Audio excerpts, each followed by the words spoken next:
Era una joven pareja. Roberto y Marisela recién acababan de contraer nupcias. Los dos enamorados y recién casados buscaban dónde comprar su vivienda. Ya habían visto algunas opciones, pero por falta de presupuesto o cercanía con su lugar de trabajo o algún desperfecto en el lugar, no se convencían por ninguno. Hasta que uno de sus vecinos del lugar donde rentaban por el momento les comentó de una casa muy cerca de su lugar actual de residencia.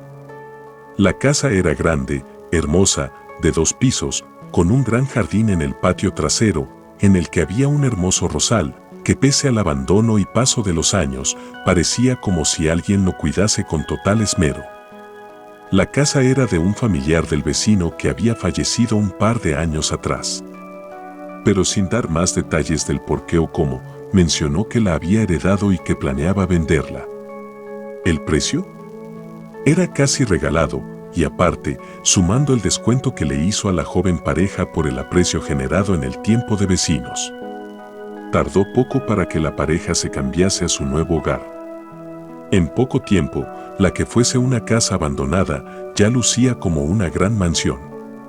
Todo parecía perfecto. Un feliz matrimonio, el ascenso de Roberto en su trabajo y Marisela embarazada. Todo iba viento en popa. Ya habían pasado 2 años sin novedad alguna, excepto por algunos comentarios que le hacían sus amigos a la pareja, como el que en ocasiones marcaban por teléfono a su hogar y les contestaba una muchacha con voz muy amable que incluso se ofrecía a dejar el recado. Cuando se encontraban con vecinos en la calle, ellos juraban haber visto a una joven mujer asomada por la ventana del segundo nivel de la casa que les sonreía amablemente, que incluso les llegaba a saludar.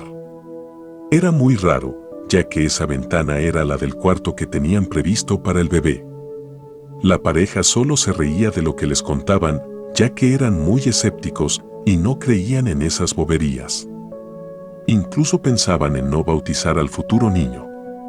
Pasaron los meses y llegó el nuevo integrante de la familia. Mateo, un lindo varón de 3 kilos, no podían estar más felices. El niño llegó a su habitación, la cual habían preparado con anterioridad. Era toda de azul cielo, con avioncitos dibujados por todas las paredes del cuarto, una bonita cuna y una silla mecedora donde su madre podría alimentarlo y arrullar al niño. El niño era muy bien portado. Casi no lloraba, y cuando comenzaba a intentar un berrinche, bastaba con ponerlo en la cuna para que en cuestión de minutos se callara o quedara dormido, o a veces, el niño se despertaba llorando y en segundos se callaba.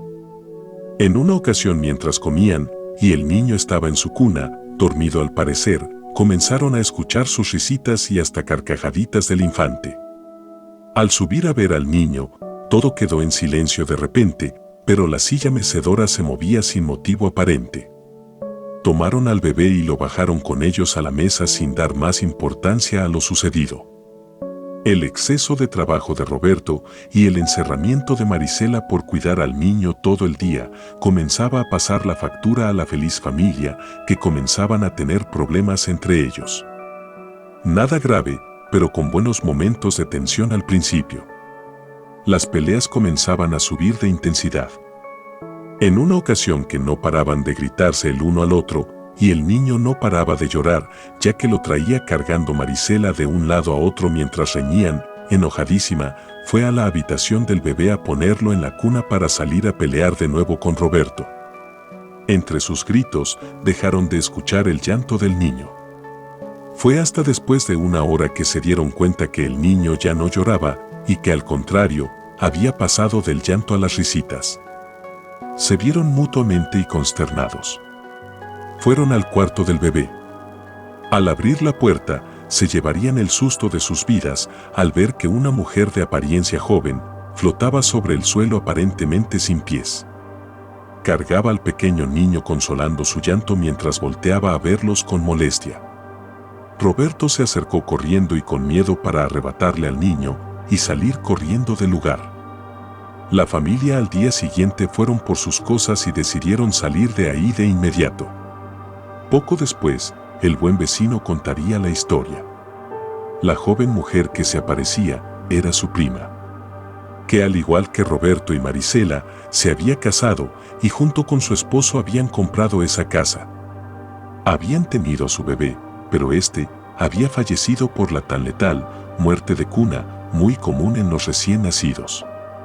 Su esposo la dejó al poco tiempo y su único consuelo era cuidar ese rosal como si fuese a su pequeño hijo. Poco tiempo después ella se quitaría la vida en el cuarto que fuera de su bebé. La casa no ha sido habitada desde entonces. El rosal sigue siendo cuidado y algunos cuentan que se puede ver a la joven por las ventanas que se pasea entre los cuartos que dan a la calle.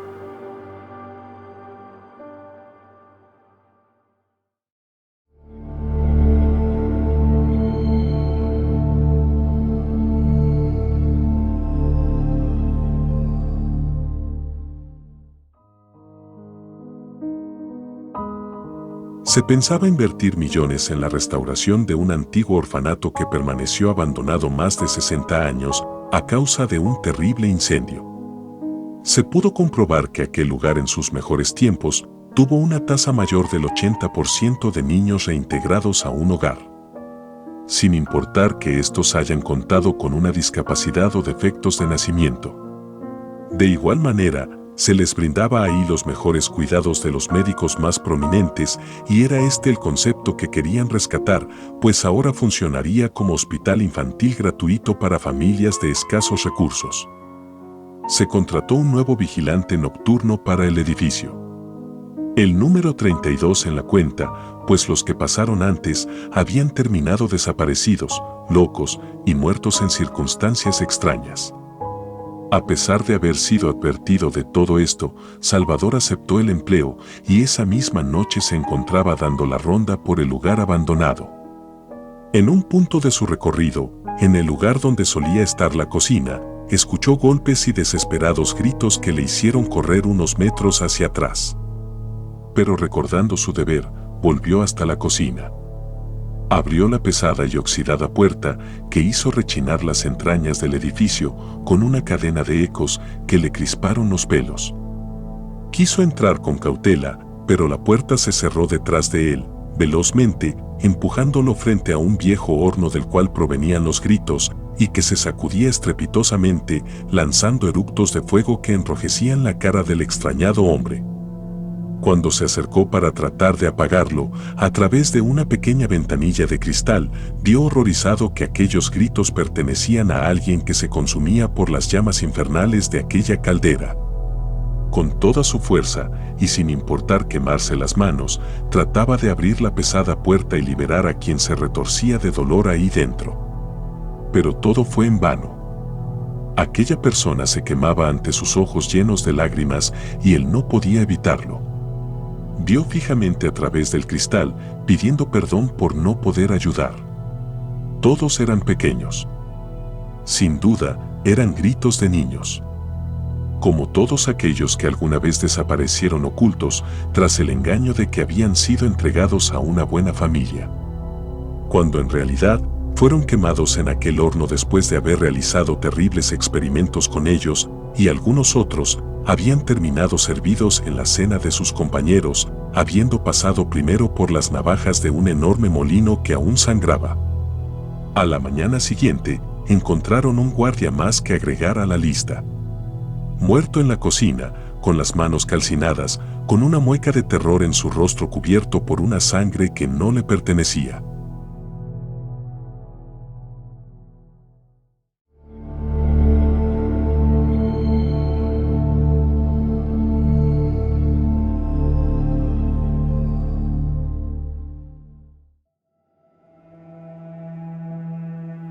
Hace 2 años, estaban en su casa, tan tranquilos.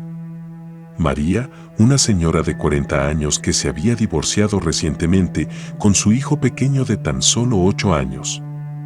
Como era de costumbre, María se tenía que ir todas las noches a trabajar, debido a que era una mujer con muchas responsabilidades, tanto en su trabajo como en su casa.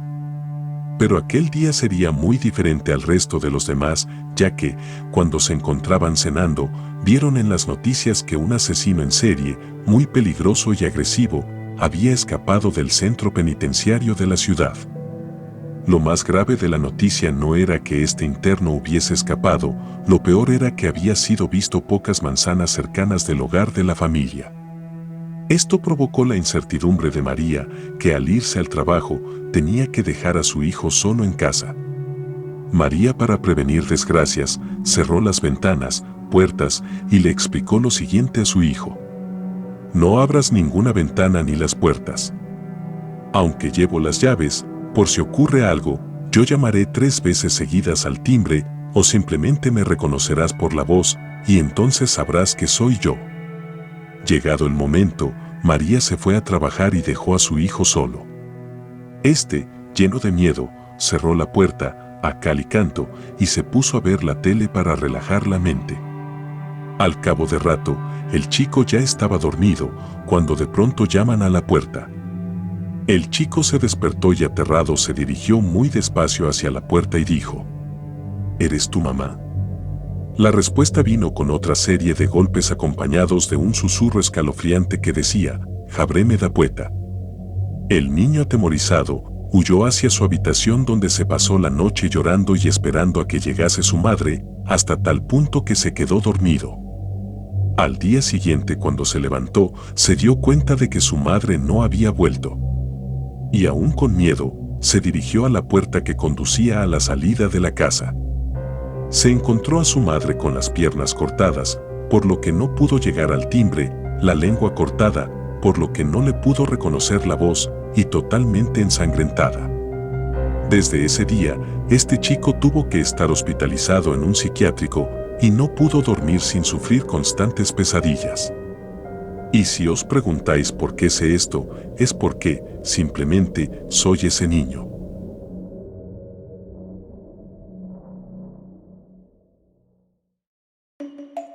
Si el video fue de su agrado, los invito a suscribirse y activar la campanita de notificaciones para que no se pierdan los próximos videos. Un saludo a todos, nos vemos pronto.